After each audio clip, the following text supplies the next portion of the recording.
right now, it doesn't appear that there's a lot of M&A action, a lot of IPO action, kind of like there's no liquidity. So what do you do as CEO? How do you recruit people to something that, might not have the terrific upside in the old days? How do you keep people happy? How do you do anything in this sort of condition where it doesn't appear that there's going to be any liquidity? So how do you manage a company in a non-liquid state? I think people still look to be inspired to a cause. And a lot of times it's you're building teams with a very, very strong focus on what it is we're trying to really accomplish in the long term. And that oftentimes does mean that the very question of is the company on track for an IPO, or is M&A the best alternative, it really ultimately gets considered in the picture in the long-term perspective. Not so much of what's the economic requirements today, or is the market good or bad, but I like to view it as we're ultimately out to produce the greatest impact footprint we can for the technology we've developed and the company we've created. How do we do that? And whether M&A helps us get to that point or not, that's the primary consideration, not whether or not the markets are very good.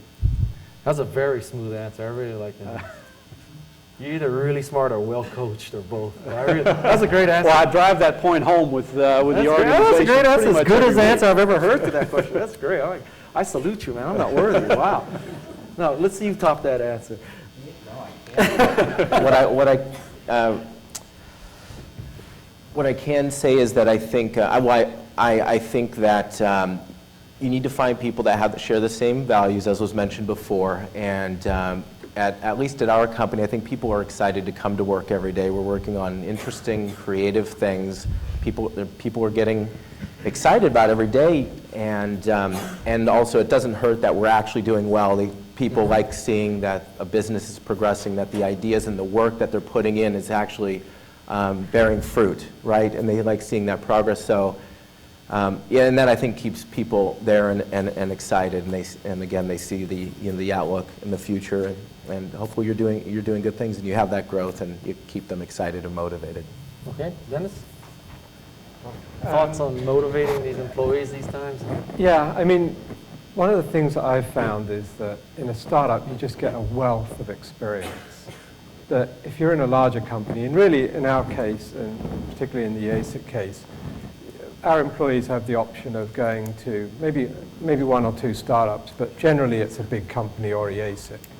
And you just get a wealth of experience and breadth of experience that you wouldn't get in another company, whether it be building a business or it be on an engineering development level.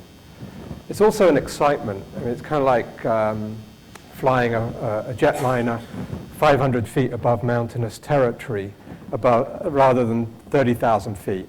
A bit of turbulence can be life-threatening. And some people just love that. Some people love the excitement of creating something new, not quite knowing what next year is going to be, not quite knowing what next 6 months is going to be. There's breakthroughs every day on the engineering development level. We're very quick to get together, discuss something.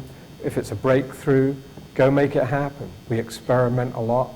And these kinds of quick decision making, these things don't happen much in large companies like they do here. And that's what the kind of DNA we would like to keep going as we build a larger company, to try and make those things happen. Now, unfortunately, there's certain times at which you can't be at the center of everything, but I tell you, that's what I want to do. We want the key people to be at the center of everything. Caucus, make a decision, move on, and go take opportunities when they exist. Hina? Yeah, I'd like to start with the vision. If you have a good vision, you can explain it well to your employees. You show the track of how you can go. It's a big market with large growth. You show your successes. You pay them all based on bonuses and certain milestones. I think once you get to late stage, you focus on on that IPO, and if M&A happens, then it happens. Then if not, you go for the big goal. Okay, Larry, thoughts?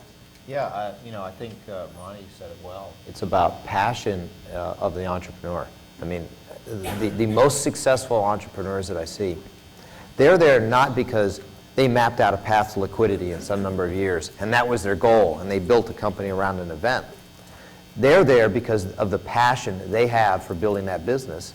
They care, they love the creation of building a business. Why do I do this? I do this because I enjoy building companies.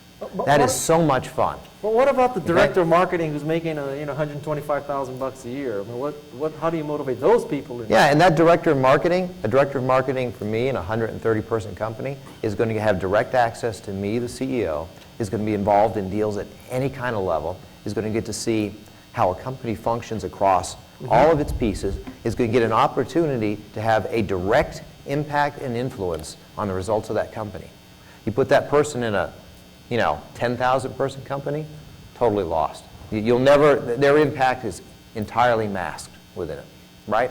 It's that you can give someone in a startup that you can't give them in a big company. And that's totally independent of the fact that, yeah, we could have a good liquidity event some number of years out where people do well for that as well, right? There's a passion for being an entrepreneur.